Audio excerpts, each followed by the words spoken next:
the whispers were the voices of the damned, trapped in the sand for eternity. You must leave this place, the spirit warned, or suffer the same fate. But Ifeoma, driven by her thirst for knowledge, was not easily deterred. She pressed the spirit for more information, hoping to learn how to lift the curse. Days turned into weeks. Ifeoma and Chukwudi continued their exploration, despite the spirit's warning. The whispers grew louder and more insistent, and both began to suffer from disturbing visions and nightmares. The boundary between reality and hallucination blurred, and the desert seemed to come alive with malevolent intent. Chukwudi, once full of enthusiasm, now looked gaunt and haunted. Dr. Isa, we need to leave. This place is cursed. Ifeoma, though equally affected, refused to give up. We're close to understanding. We can't stop now. In a moment of desperation, Ifeoma uncovered an ancient scroll detailing a ritual that could potentially lift the curse. The ritual required rare ingredients and a dangerous journey to the heart of the desert. Despite Chukwudi's objections, she insisted they attempt it, seeing it as their only hope. As they gathered the necessary items and prepared for the ritual, the whispers grew frenzied, and the guardian spirit appeared once more, pleading with them to stop. You do not understand the forces you are dealing with, it warned.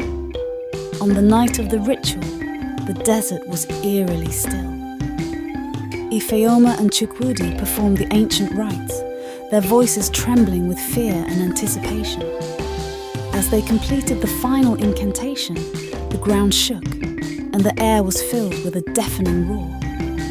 The guardian spirit appeared, its form flickering with anger. You have doomed us all, it cried, as the sands around them began to swirl violently. The whispers reached a fever pitch, and the shadows seemed to come alive, converging on the pair. In that moment, Ifeoma realized the true cost of their pursuit of knowledge. As the sands settled and the whispers faded, Ifeoma and Chukwudi were left standing in a transformed landscape. The hidden chamber had collapsed, and the relics were lost to the desert once more. But the curse had been lifted, and the spirits of the lost civilization were finally at peace. Yet, the cost had been great.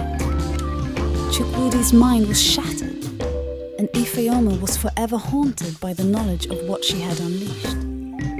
As they made their way back to civilization, the desert seemed quieter, but the memory of the whispering dunes would never leave them. Back in Nigeria, Ifeoma's findings sparked a wave of interest in the lost civilization. Scholars and adventurers alike were drawn to the mystery of the whispering dunes.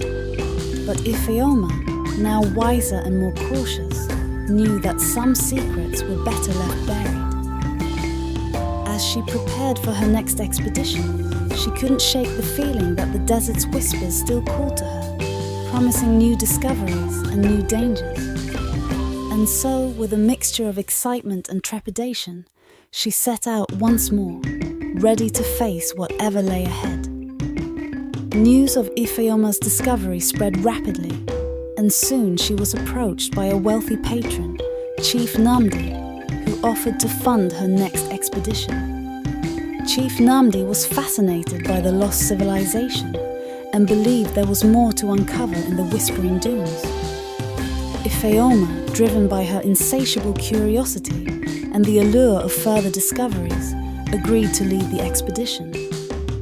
Chukwudi, still recovering from the ordeal, hesitated to join. But Ifeoma's determination and the promise of new insights into their history convinced him to accompany her once more. Together, they assembled a team of experts, including linguists, historians, and additional archaeologists, each bringing their unique skills to the quest. The expedition returned to the desert, equipped with better technology and a larger team. As they approached the Whispering Dunes, the familiar sense of foreboding returned. The whispers began again, more insistent than before. The team set up a base camp, meticulously planning their excavation to avoid the pitfalls of their previous encounter. Despite the